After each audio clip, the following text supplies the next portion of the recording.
Hi guys, my name's Tommy. Today we're going to talk about Steve Jobs.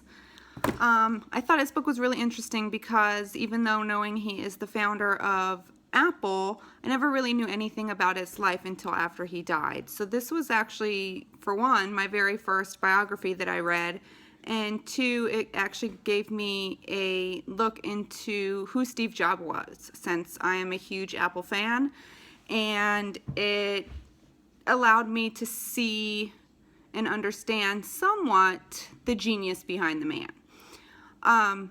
Reading his book, I was really surprised to read about how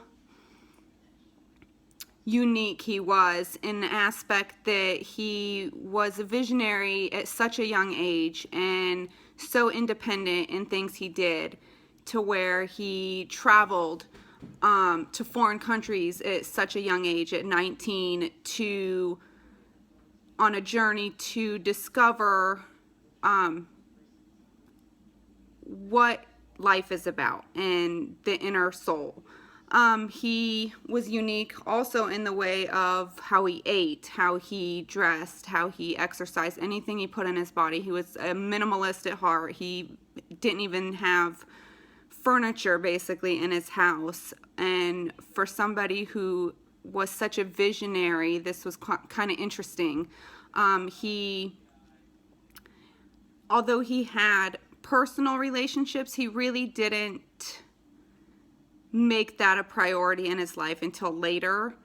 And I found that that was something interesting because he put most of his energy and time towards creating Apple and making it a huge success. And although he was considered somebody who was difficult to work with, a perfectionist and always changing his mind, the things he created was far ahead of his time. He was an interesting individual, but he was also very short-tempered, wasn't very kind in the way he maybe said some things, but he definitely had a vision and he stuck to that, and he was really true to himself and how he portrayed not only his personal life but his business life as well. And at a time when Apple was failing, he came in and turned it around and created the iPod, and everything just blossomed from there and into the phone. And these are ideas he had at such an early time when Apple was getting started, but just society hadn't caught up yet. But it's a really interesting book, and I hope you guys like it.